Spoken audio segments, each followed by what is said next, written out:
Political photography can feel like standing at the crossroads of power, history, and public opinion. As a political photographer, you're not just capturing images, you're shaping how those moments will be remembered. That's a big responsibility, and it's one that comes with both rewards and challenges. You're documenting not just events, but also the emotions, the atmosphere, and sometimes the tension of the moment. Working as a political photographer myself inside Number 10 has been an incredible opportunity to see things that most people only read about in the headlines. And there's a real thrill in knowing that your work is a part of British political history, no matter how big or small. For me, one of the most unique parts of this job was being invited inside Number 10 Downing Street, photographing those iconic hallways, snapping candid shots of leaders during meetings, and even capturing the behind-the-scenes moments in government vehicles while travelling on political visits with the Prime Minister.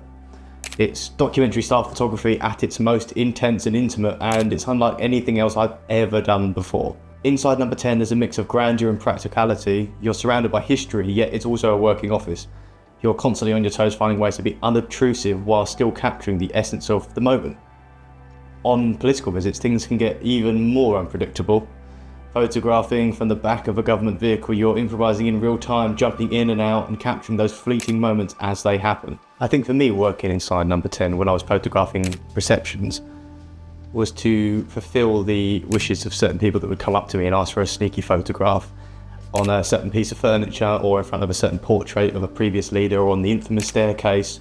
I would always say, I'm not supposed to do this, which I wasn't. I was supposed to do the reportage style photos of people chatting, mingling, and the speakers who were on the lectern at the time, whether it be the chairman of a certain political party or a member from another organisation that was being hosted at the event, or it was the Prime Minister himself standing at the lectern talking about the event tonight and why he's here and why he supports it. Of course, I delivered on those. Not going to disobey that, but people that were coming into Number 10, they travelled 3 or 4 hours potentially on the train, to be here for a 2-hour reception. Those moments where you would get them for people who, 80, 90-year-old people with their daughter that they brought along from their constituency also, you being able to give that to them, and they were so grateful, and the smile on their faces was always well worth the risk of maybe a slap on the wrist from some of the key political aides to the Prime Minister or the political aides and press staff at Number 10. But sometimes you have to bend the rules slightly. I think one of the hardest parts of the job is photographing politicians who are, let's say, pretty polarizing. You might not agree with their policies, or they might even be at the centre of a national scandal, but your role isn't to judge, it's to document. In politics, perception is everything. Balancing integrity with impartiality is a part of what made me so motivated to continue the work. These are the photos that remind us that politics isn't just about policy, it's about people, and the quiet moments often tell the most powerful stories.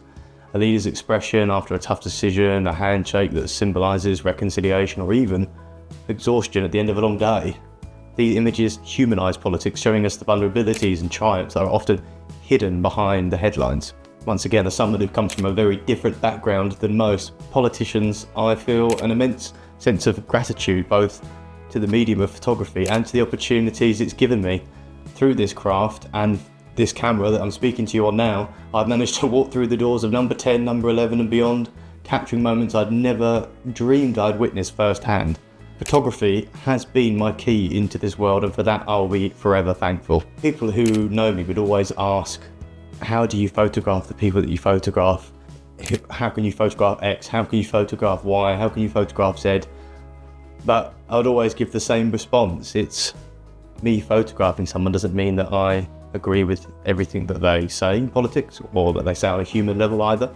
You can't say no to an opportunity like that, and you can't be so picky into what you're shooting at that stage in your career, at my stage in my career now, as someone in their mid-20s being given an opportunity to use the camera that I'm speaking on, something that you have to learn. And I think it's taught me the greatest skill, which is that you can find common ground with anybody and talk to people and get what you need from them from a photographic point of view, but also from a human point of view. Yes, they may say some ridiculous things on interviews on various media platforms, and their policies also reflect the same madness at times on both sides of the fence, left and right wing. But when it's just you and them in a back room and you're with them while they're sorting their hair and they've got, checking if they've got anything in their teeth before they go out and do a big speech, and you're capturing some behind the scenes moments, or you're setting up the auto cue.